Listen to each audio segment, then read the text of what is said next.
샬롬 샬롬 샬롬 샬롬 샬롬. 하나님 사랑합니다. 여러분 주 안에서 사랑합니다. 14장 10절부터 사사기 15장 20절까지 내용입니다. 삼손의 전쟁 이야기이죠.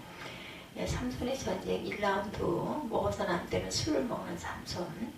14장 1절에 보면 삼손의 아버지가 여자에게로 내려가며 삼손이 거기서 잔치를 베풀었으니 청년들은 이렇게 행하는 풍속이 있었습니다. 혼인 때 이렇게 그 잔치를 베풀고 먹는 풍속이 있었던 거죠. 11절에 보면 무리가 삼손을 보고 30명을 데려와 친구를 삼아 그와 함께 한지라. 삼손이 그들에게 이르되 이제 내가 너희에게 수수께끼를 내리니 잔치하는 이래 동안에 너희가 그것을 풀어 내게 말하면 내가 배옷 30벌과 겉옷 30벌을 너희에게 주리라. 그러나 그것을 능히 내게 말하지 못하면 너희가 내게 배옷 30벌과 겉옷 30벌을 줄지니라 하니 그들이 이르되 네가 수수께끼를 내면 우리가 그것을 들으리라 하니 옷 30벌을 내기를 하는 거죠. 삼손이 그들에게 이르되 먹는 자에게서 먹는 것이 나오고 강한 자에게서 단 것이 나왔느니라 아니라 그들이 사흘이 되도록 수수께끼를 풀지 못하였더라. 15절에 일곱째 날에 이르러 그들이 삼손의 아내에게 이르되 너는 내 남편을 깨우고 수수께끼를 우리에게 알려달라 하라. 그렇지 아니하면 너와 내 아버지의 집을 불사르리라. 너희가 우리의 소유를 빼앗고자 하여 우리를 청한 것이 아니냐. 그렇지 아니하냐 하니 삼손의 아내가 그의 앞에서 울며 이르되 당신들을 미워할 뿐이요 사랑하지 아니하는도다. 우리 민족에게 수수께끼를 말하고 그 뜻을 내게 알려주지 아니하도다 하는지라. 삼손이 그에게 이르되 보라 내가 그것을 나의 부모에게도 알려주지 아니하였거든 어찌 그대에게 알리게 하리오 하였으나. 17절 7주일 동안 그들이 잔치할 때 그의 아내가 그 앞에서 울며 그에게 강요함으로 일곱째 날에는 그가 그의 아내에게 수수께끼를 알려주며 그의 아내가 그것을 자기 백성에게 알려주었더라.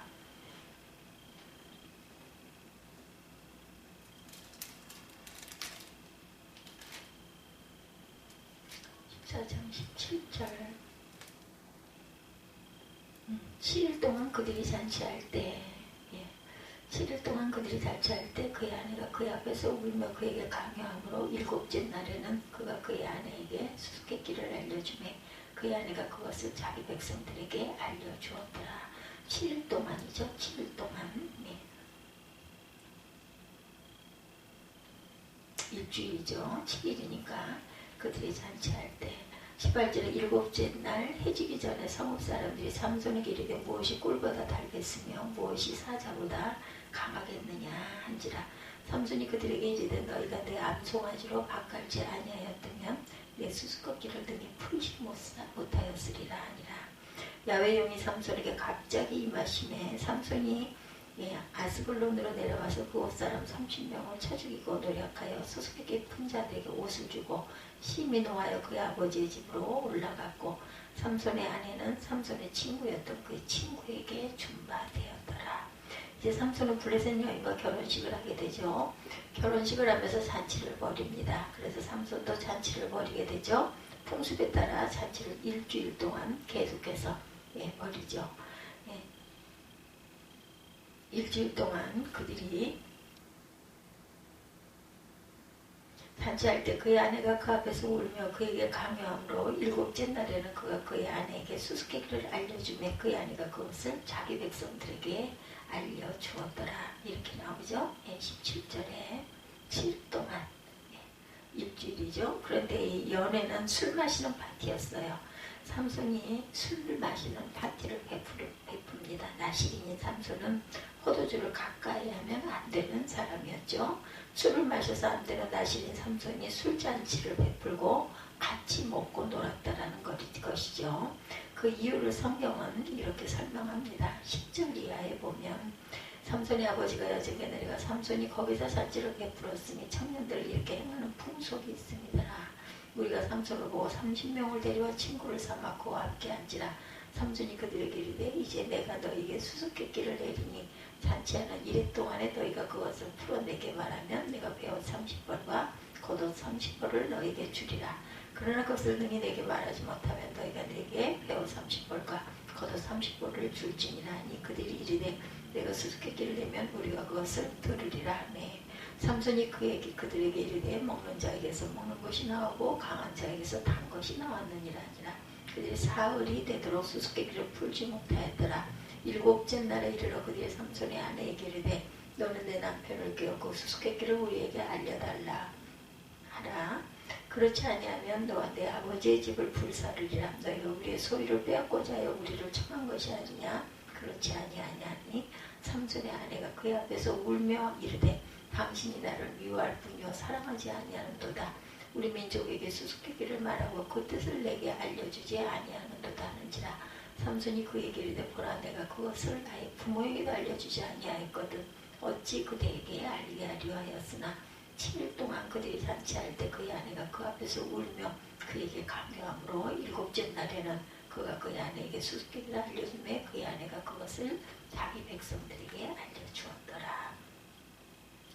삼손에게 술을 먹어서는 안 된다는 하나님의 법보다 결혼식하며 술잔치를 베풀어야 한다는 세상 풍속이 중요하게 지켜야 할 법했던 것이죠. 하나님의 법보다 세상 풍속이 중요했던 삼손, 이것이 당시 이스라엘 민족 신앙의 상태였습니다. 오늘날도 세상 풍속을 중요하게 여기는 사람들이 많이 있죠. 삼손의 수수께끼 노름이죠. 삼손은 결혼잔치를 하면서 잔치 분위기를 도두기 위해 수수께끼를 냅니다. 그것도 배옷 30벌과 겉옷 30벌을 걸고 일종의 도박 노름과 같은 것을 제기한 것이죠.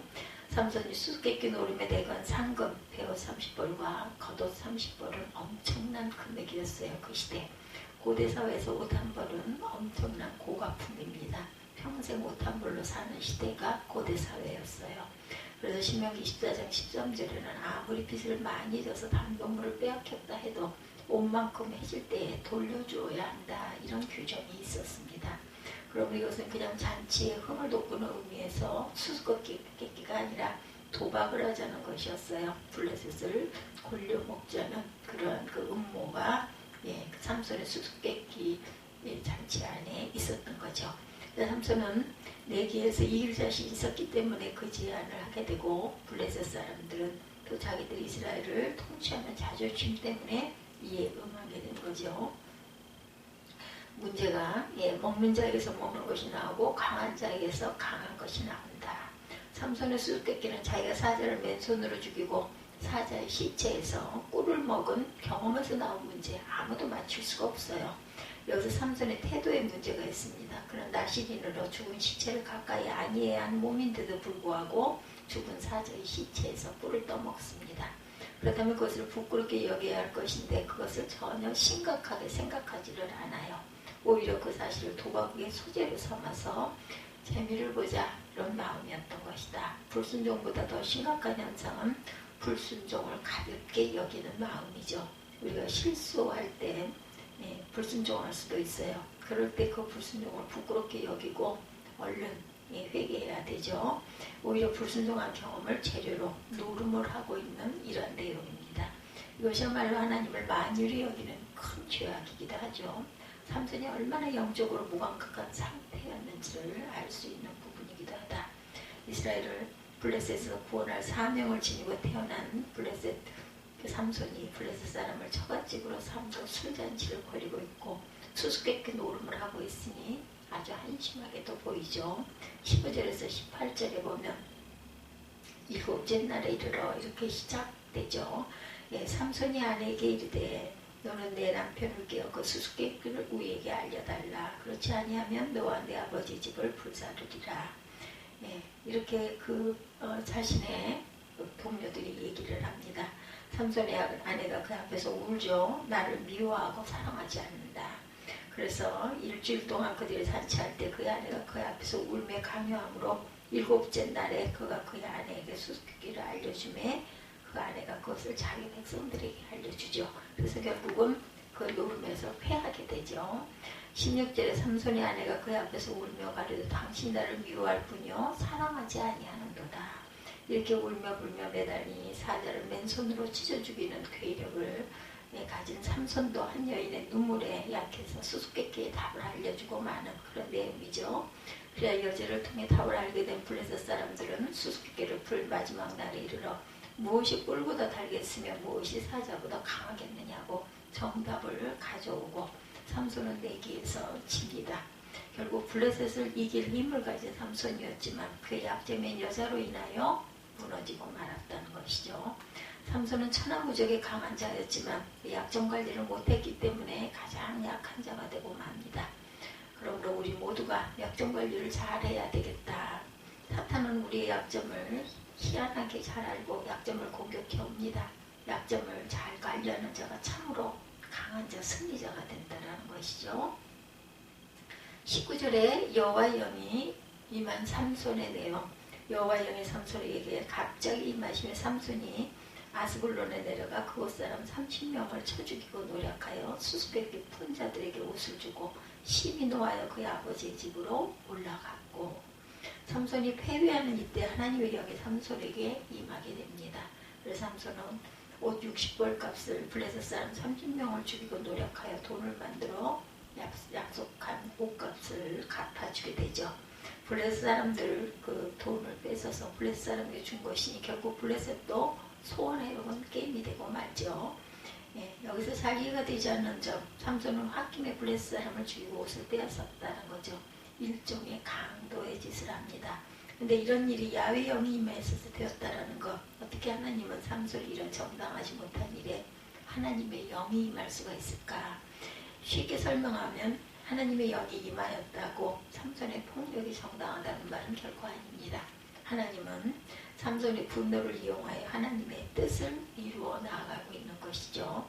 블레셋과 잘 지내는 것이 하나님의 뜻이 아님에도 나시는 삼손이 블레셋 여인을 아내로 삼으려고 하자 일이 꼬인 거예요. 재미로 시작한 게임이 폭력 게임으로 번지게 되고 삼손의 결혼은 실패하게 되죠. 블레셋 사람들은 속임수로 게임에 이겼으나 역시 그들도 정당하지 않았죠. 블레셋 사람들의 속임수는 결국 삼손의 분노를 불러서 그들도 손해를 봅니다. 이 모든 일에 하나님이 보이지 않는 손이 역사한다는 것을 가르쳐주는 말씀입니다. 여기서 알 수 있는 것은 성령의 은사와 성령의 열매는 다르다는 거죠. 삼손은 성령의 은사는 있었지만 성령의 열매가 없었다. 우리 교회도 성령의 은사는 가졌지만 거룩함과 인격에서 문제점이 있는 사람들이 가끔 있습니다. 그러므로 우리에게 성령의 은사도 필요하지만 성령의 열매가 중요하다는 것을 알아야 되겠다. 삼손의 전쟁입니다. 15장 1절에서 13절에 보면 얼마 후 밀을 거둘 때 삼손이 염소 새끼를 가지고 그의 아내에게로 찾아가서 이르되 내가 방에 들어가 내 아내를 보고자 하노라 하니 자기니 들어오지 못하게 하고 이르되 내가 그를 심히 미워하는 줄 알고 그를 내 친구에게 주었노라. 그의 동생이 그보다 더 아름답지 아니하냐. 청한 언니 너는 그를 대신하여 동생을 아내로 맞이하라 하니 삼손이 그들에게 이르되 이번은 내가 블레셋 사람들을 해할지라도 그들에게 대하여 내게 허물이 없을 것이니라 하고 삼손이 가서 여 300마리를 붙들어서 꼬리와 꼬리를 메고 회를 가지고 그 두 꼬리 사이에 한 회를 달고 회에 불을 붙이고 그것을 블레셋 사람들의 곡식밭으로 몰아들여 곡식당과 아직 배지 아니한 곡식과 포도원과 감람나무를 사른지라. 블레셋 사람들이 이르되 누가 이 일을 행하였느냐 하니 사람들이 대답하되 딥낫 사람의 사위 삼손이니 장인이 삼손의 아내를 빼앗아 그의 친구에게 준 까닭이라 하였더라. 블레셋 사람들이 올라가서 그 여인과 그의 아버지를 불사르느니라. 삼손이 그들에게 이르되 너희가 이같이 행하였은즉 내가 너에게 원수를 갖고야 말리라 하고 블레셋 사람들이 정광이와 넓적다리를 크게 쳐서 죽이고 내려가 예담 바위 틈에 머물렀더라. 이에 블레셋 사람들이 올라와 유다의 진을 치고 레히에 가득한지라. 유다 사람들이 이르러 너희가 어찌하여 올라와 우리를 치느냐. 그들이 대답하되 우리가 올라온 것은 삼손을 결박하여 그가 우리에게 행한 대로 그에게 행하려 함이로다 하는지라. 유다 사람 3,000명이 예담 바위 틈에 내려와 삼손에게 이르되 너는 블레셋 사람이 우리를 다스리는 줄을 알지 못하느냐. 내가 어찌하여 우리에게 이같이 행하였느냐 하니 삼손이 그들에게 이르되 그들이 내게 행한 대로 나도 그들에게 행하였노라 하니라. 그들이 삼손에게 이르되 우리가 너를 결박하여 블레셋 사람의 손에 넘겨주려 내려왔노라 하니 삼손이 그들에게 이르되 너희가 나를 치지 아니하겠다고 내게 맹세하라매 그들이 삼손에게 말하여 이르되 아니라 우리가 다만 너를 단단히 결박하여 그들의 손에 넘겨줄 뿐이요 우리가 결단코 너를 죽이지 아니하리라 하고 세 밧줄들로 결박하고 바위 틈에서 그를 끌어내리니라. 네, 이렇게 말씀하고 있죠. 삼손은 결혼잔치에서 수수께끼 도박에 있어서 옷 60벌을 마련해주고 화를 못 이겨 집으로 돌아가 버립니다. 그리고 얼마 후에 아내가 다시 그리워지자 선물을 준비해서 찾아갑니다. 찾아가 보니 자기 아내는 결혼식 때 삼손의 들러리를 썼던 남자 중 한 애에게 이미 시집을 가버리고 말았어요. 삼손은 배신을 당하고 만 것이죠. 이것이 세상입니다. 하나님을 사랑해야 할 나시리니 하나님보다 세상을 사랑하면 세상이 좋은 것을 줄까 아니죠. 결국은 세상으로부터 배신을 당하고 만다는 것을 우리가 기억해야 합니다. 사람은 배신당할 때 가장 큰 분노를 느낍니다. 삼손이 화를 내는 것을 보고 겁이 난 여자의 아버지가 더 젊고 예쁜 그 처제를 아내로 주겠다고 해도 삼손의 화는 풀려지지를 않아요. 그래서 배신의 분노에 휩싸인 삼손은 드디어 복수를 하게 됩니다. 그래서 삼손과 블레셋과의 2라운드 전쟁이 15장에 벌어지게 되죠. 그것이 300마리의 여우의 소동입니다. 삼손이 벌이는 이 전쟁은 몇 가지의 특징이 있어요. 그 특징을 통해서 사사기는 우리에게 중요한 교훈을 던져줍니다. 사사로운 감정에 의한 개인적인 복수 전쟁이었다. 15장 1절에서 8절. 삼손은 화가 나서 복수국을 꾸미죠. 그런데 그 분노를 신보의 아버지에게 퍼붓지 않고 블레셋 사람들 전체를 향하여서 벌입니다. 여우를 300마리 잡아 2마리를 엮어서 꼬리에 불을 붙여놓고 놀란 여우가 마음대로 도망가지 못하고 블레셋 들판을 다니며 불을 옮겨서 들판에 불이 붙고 맙니다. 마침내 추수를 기다리던 블레셋 사람들의 농사는 이 불로 말미암아서 끝장이 나고 말죠. 그런데 여우 사시는 하이에나나 들깨 종류지 않았을까 이런 해석이 있습니다. 300마리나 잡아서 꼬리를 엮어 불을 놓는다는 것은 쉬운 일이 아니죠. 어떻게 여우 300마리의 꼬리를 묶겠습니까? 그것을 보면 삼손은 힘만 셀 뿐 아니라 이 여우를 300마리나 잡을 정도로 동작도 아주 민첩했다는 것을 알 수가 있습니다. 삼손은 그 출중한 능력으로 블레셋과 싸우고 온 들판을 태우는 전과를 올립니다. 그리고 이어진 복수전으로 삼손은 블레셋 사람들을 크게 도륙하죠. 8절에 보면 삼손이 블레셋 사람들이 정광이의 넓적다리를 크게 쳐서 죽이고 내려가 에단 바위 틈에 머물렀더라. 정광이의 넓적다리를 크게 쳤다는 것은 관용어기로 힘쓸 만한 젊은이를 다 죽였다는 뜻입니다. 근데 안타까운 것은 이 전쟁은 삼손 개인의 복수 전쟁이었다라는 것이죠. 이 전쟁은 아무리 살펴보아도 야훼를 위한 성전이 아니기 때문입니다. 안타까운 얘기죠. 만약 삼손이 자신의 사명을 깨닫고 블레셋에게 이렇게 선포하기로 했다면 이스라엘을 더 이상 괴롭히지 말아라. 그렇지 아니하면 너희 들판을 다 태워버리겠다. 그렇게 한 후에 이 일을 했다면 얼마나 자랑스러운 전쟁이 되었을까. 이스라엘 민족에게도 그렇고 삼손에게도 이 전쟁은 영광스러운 전쟁이 되었을 것입니다. 그런데 삼손은 실컷 머리를 짜고 하나님이 주신 자신의 능력을 발휘해서 블레셋을 괴롭히고 무찌르기도 합니다. 그러나 이 전쟁은 사사로운 전쟁으로 일으킨 전쟁이었기 때문에 여기서도 불명예를 안게 됩니다. 삼손은. 그러나 하나님은 손해가 전혀 없어요. 하나님의 계획은 삼손을 통해서 블레셋을 물리치는 것이 있었기 때문에 하나님의 뜻은 이루어집니다. 사사기 15장 1절에서 8절 내용입니다. 그러나 하나님은 손해가 없었다는 거죠. 삼손을 통해서 블레셋을 물질렀기 때문에 그 뜻을 이루십니다.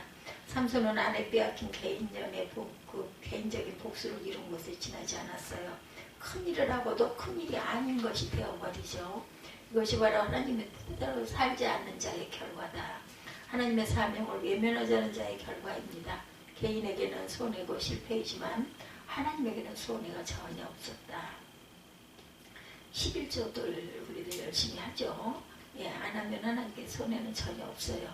안 하면 안 하는 본인에게만 손해가 일어납니다. 11조 안에서 돈 아껴놓았는데 어느 날 갑자기 병이 나서 아낀 돈으로 병원으로 다 들어가고 말죠. 본인이 손해를 봅니다. 그리고 몸도 상하죠. 그렇게 11조를 교회 안 하고 엉뚱하게 병원에 가고 세무서에 가고 사기꾼에게 가는 사람들이 얼마나 많은지. 그러므로 우리는 하나님의 뜻에 맞는 삶을 살아야 되겠다.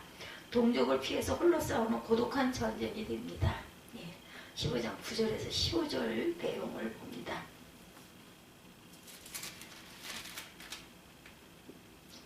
구절을 보면 이에 블레셋 사람들이 올라와 유다의 진을 치고 레히에 가득한지라.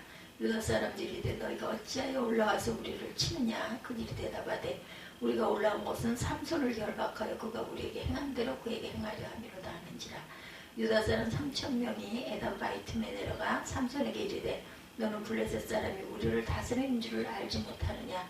내가 어찌하여 우리에게 이같이 행하느냐 하니 삼손이 그들에게 이르되 그들이 내게 행한 대로 나도 그들에게 행하겠노라 하니라. 그들이 삼손에게 이르되 우리가 너를 결박하여 블레셋 사람의 손에 넘겨주려고 내려왔노라 하니 삼손이 그들에게 이르되 너희가 나를 치지 아니하겠다고 내게 맹세하라 하매 그들이 삼손에게 말하 이르되 아니라 우리가 다만 너를 단단히 결박하여 그들의 손에 넘겨줄 뿐이요 우리가 결단코 너를 죽이지 아니하리라 하고 새 밧줄 둘로 결박하여 바위틈에서 그를 끌어내리라. 삼손이 레이의 이름에 블레셋 사람들이 그에게로 마주 나가며 소리 지를 때 야훼 영이 삼손에게 갑자기 임하심에 그의 팔 위에 밧줄이 불탄 삼과 같이 그의 결박되었던 손에서 떨어진지라. 삼손이 나귀의 새 턱뼈를 보고 손을 내밀어 집어들고 그것으로 1,000명을 죽이고 이르되 나귀의 턱뼈로 한 더미 두 더미를 쌓았으며 나귀의 턱뼈로 내가 1,000명을 죽였도다 하니라. 그가 이 말을 마치고 턱뼈를 자기 손에서 내던지고 그것을 나만 레이라 이름하였더라. 삼손이 심히 목말라 야훼께 부르짖어 이르되 주께서 종의 손을 통하여 이 큰 구원을 베푸셨사오나 내가 이제 목말라 주고 할례를 받지 못한 자들의 손에 떨어지겠나이다 하니 하나님이 레위에서 한 우묵한 곳을 터뜨리시니 거기서 물이 솟아나오는지라. 삼손이 그것을 마시고 정신이 회복되어 소생하니 그러므로 그 샘 이름을 엔핫고레라 불렀으며 그 샘이 오늘까지 레이에 있더라. 블레셋 사람의 때 삼손이 이스라엘의 사사로 20년 동안 지냈더라. 이렇게 이어집니다. 삼손이 상대하는 블레셋 군사 숫자가 1,000명이었다. 15절에 이렇게 말씀하고 있죠. 9절에도 보면 블레셋 사람들이 군사들이 진치는 것을 보고 이제는 죽었구나 하고 두려워하며 3,000명의 인원을 동원하여 삼손을 잡아 블레셋에게 넘기고자 하죠. 삼손이 숨은 산으로 향합니다. 참으로 이상하죠. 이스라엘 사람들이 모여 군대를 조직했으면 블레셋과 싸워야지 삼손과 싸우려고 하고 나간 겁니다. 나중에 삼손이 상대하는 블레셋 군사의 숫자는 1,000명이었다. 그런데 유다 지파는 3,000명의 장정들이 모였지만 1,000명의 블레셋 군사들과 싸우려고 하지 않고 오직 삼손에게 달려듭니다. 이것은 이스라엘 지파 사람들의 생각이 자신 보호주의에 물들어 있었다는 거죠. 어느 마을 속군이 들어와 점령하고 요구하죠. 예쁜 여자 한 사람을 내보내라. 이런 성경의 말씀이 있었죠. 우리가 좀 재미를 봐야 되겠다. 그래서 나머지 주민들을 우리가 살려주마. 그래서 한 처녀가 내보내지죠. 이것이 정의냐는 거죠. 사람들의 심리가 아니겠는가. 누군가 정체를 위해서 한 사람을 희생시키면 좋겠다. 전체를 위해서. 다만 나만 아니면 돼. 그게 유다 지파의 사람들의 생각이었습니다. 사회에서는 자가 욕을 먹고 고통당하는 불의를 보면 나만 아니면 돼. 지금 한참 정치판에서도 싸움이 일어나고 있죠. 이태원 사건으로 인해서 누구의 책임이냐. 요즘 연일 신문에 그런 내용들이 보도되고 있습니다. 나는 아니다예요. 나는 정당했다.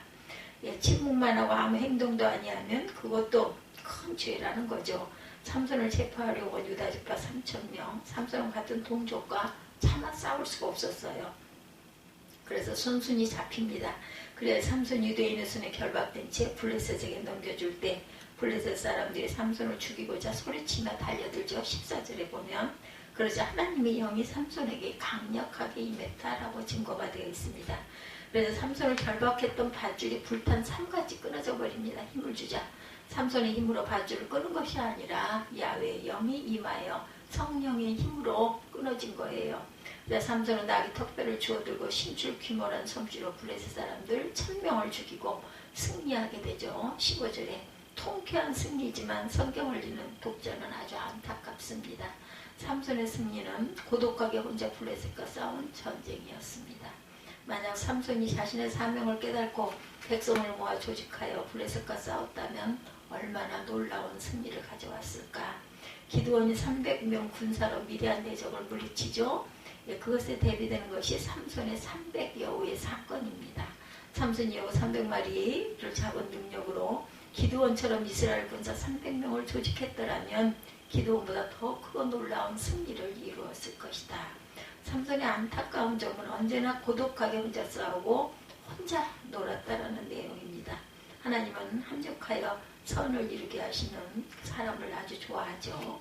나중에 다윗이 블레셋을 물리치고 항복을 받아내는데 다윗의 능력의 특징은 사람들을 조직할 줄 아는 능력을 갖고 있었어요. 통솔력이 대단했죠. 그래서 많은 사람들이 그 다윗을 따르죠. 다윗이 사울을 피해 아둘람굴에 있을 때 전국 각지에서 분하고 온통한 사람들이 몰려오죠. 사무엘상 22장 1, 2절에 보면 그들은 한마디로 오줌이 떠줌이 되었습니다.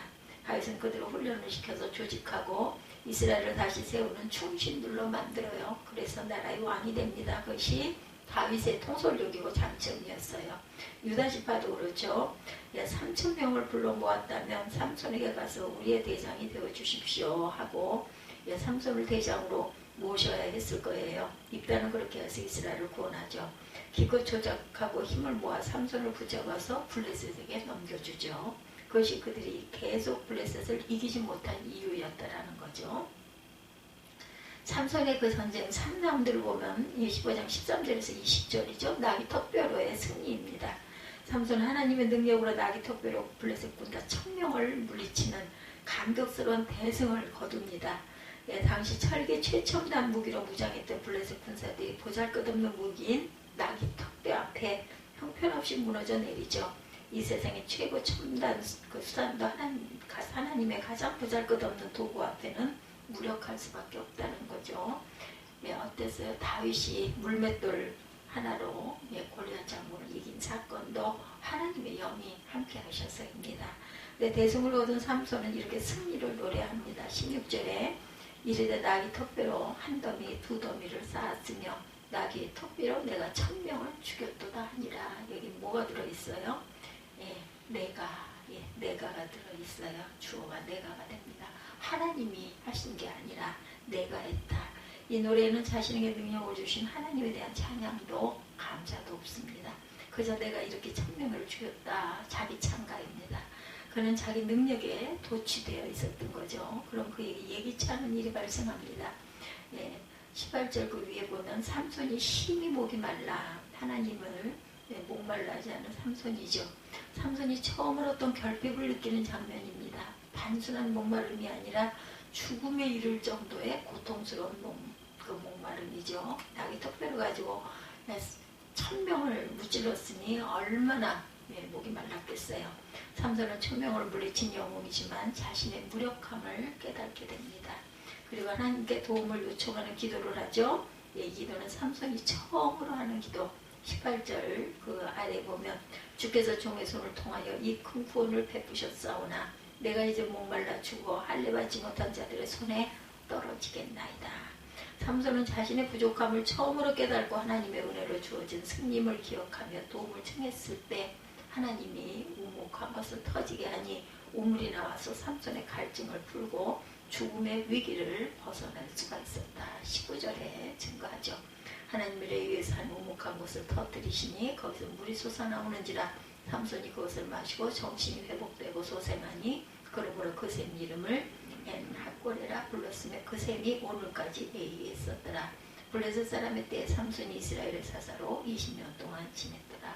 그래서 이렇게 끝이 납니다. 삼손의 능력 있는 그 삼손은 장수였지만 계속해서 하나님을 의지해야 함을 깨달아야 했던 것인데 그렇지 못했어요. 하나님은 이 사건을 통해서 아무리 특별히 1000명을 쳐 죽이는 능력을 가졌어도 하나님이 공급하시는 생수가 없으면 한순간도 생명을 부지할 수 없음을 가르치고 계십니다. 삼손이 하나님을 힘있게 의지하여 자신의 사명을 수행하는 길로 갔다면 하나님의 놀라운 능력을 계속 보여주실 수 있었을 터인데 그 큰 능력도 아무 소용없을 수도 있음을 삼손은 깨달아야 했던 것입니다. 삼손이 목말라 하듯이 하나님을 목말라 하고 하나님을 의지했더라면 큰 역사를 이루었을 것인데 정말 안타깝죠. 가장 중요한 것은 내 능력이 크냐 작냐가 아니라 내 능력이 하나님에게 쓰임을 받느냐 아니냐. 목마른 사슴이 신의 물을 찾듯이 우리 인생을 늘 하나님을 의지하고 찾아야 합니다. 하나님을 목말라 해야 되죠. 그래야 하여 우리에게 최후의 승리, 천국을 이루는 승리를 맡게 되겠죠. 삼손의 전쟁 14장 10절에서 20절. 삼손은 결혼에 실패하고 배신당하고 블레셋과 싸움을 하게 되죠. 세상을 사랑하면 배신을 당하는 쓴 잔을 마시게 된다. 삼손의 전쟁 두 번째 15장 1절에서 13절입니다. 배신당한 삼손은 300령으로 블레셋에 엄청난 피해를 입히죠. 불태웁니다. 그 모든 농작물들을. 그렇지만 그것은 개인적인 전쟁이었고 홀로 싸우는 고독한 전쟁으로 끝이 나죠. 세 번째 15장 14절에서 20절. 나귀턱뼈로 1,000명을 이겼으나 목말라 하나님께 기도해서 간신히 살아남죠. 삼손은 하나님을 목말라야 함을 깨달아야 했는데 그리고 그냥 그것으로 끝나버리죠. 그래서 결국은 나중에는 그 생명을 빼앗기는, 그럼에도 하나님의 영이 함께 하시는 이러한 사건. 오늘 말씀 사사기 14장 10절부터 15장 20절까지 삼손의 전쟁 1라운드, 2라운드, 3라운드에 대해서 우리가 함께 묵상하고 은혜를 나눠봤습니다.